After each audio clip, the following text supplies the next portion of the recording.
Welcome to this Final Cut Pro 10 training. My name is Larry Jordan. This is Chapter 4, and our session is explaining import preferences and where media is stored. Our goals for this session are to explain how Final Cut decides where to store media, describe the settings in the Import Preferences window, and provide recommended settings for your editing. As a note, in general, it's a good idea to set or verify import preferences before starting a project. If you select to copy media, then Final Cut will store it in the Final Cut Events folder that you chose during the import process. This makes media consolidation and backup very easy. If you select to link to the media, then Final Cut will point to the current location of the media on your hard drive. Now this mirrors the way that Final Cut 7 works, which means that you don't need to change your current way of organizing files. You can watch Chapter 3 Session 4 to learn exactly where the Final Cut Events folder is stored on your hard disk. This tutorial just looks at the import preference settings. While preference settings act as default, they can be changed prior to importing any media.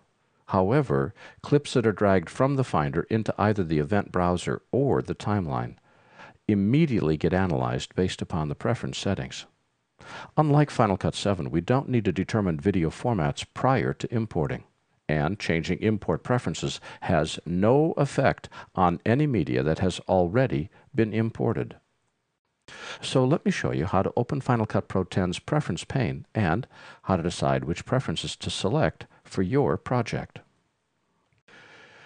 You can access the preference settings with a keyboard shortcut, which is Command, or go up to Final Cut Pro, go down to Preferences.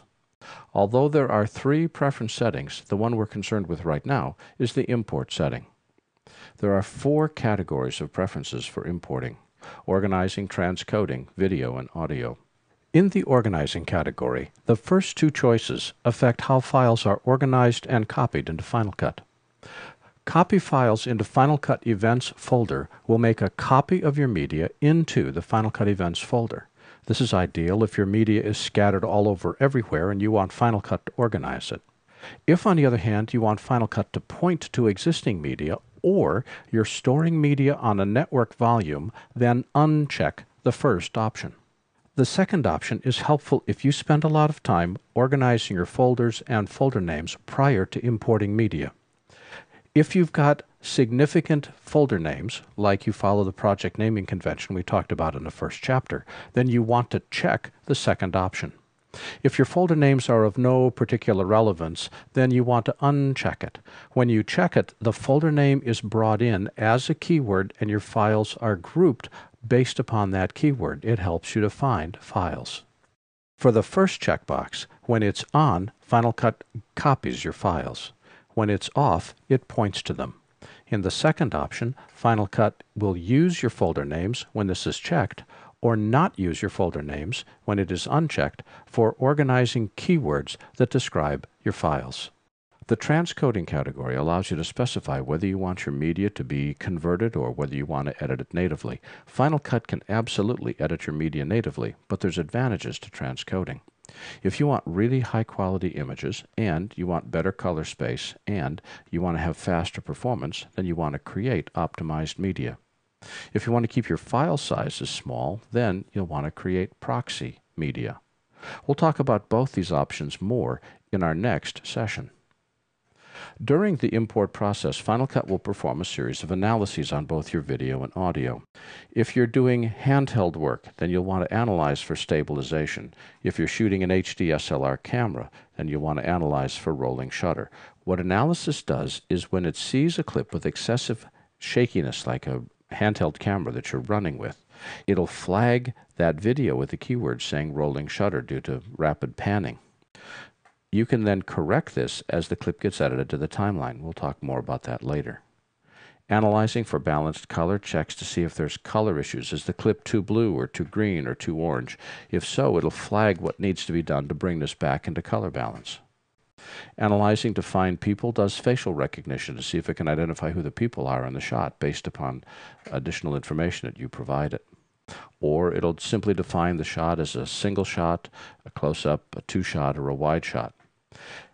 If you take long clips, they run 30 minutes, 40 minutes, it's impossible to properly tag that whole clip. So you can say consolidate, find people results. What this does is it takes a look at a 2-minute slice of your video and says the predominant characteristic for that 2-minute slice is a close-up or a wide shot, one person or two people, Uncle Fred or Aunt Ethel.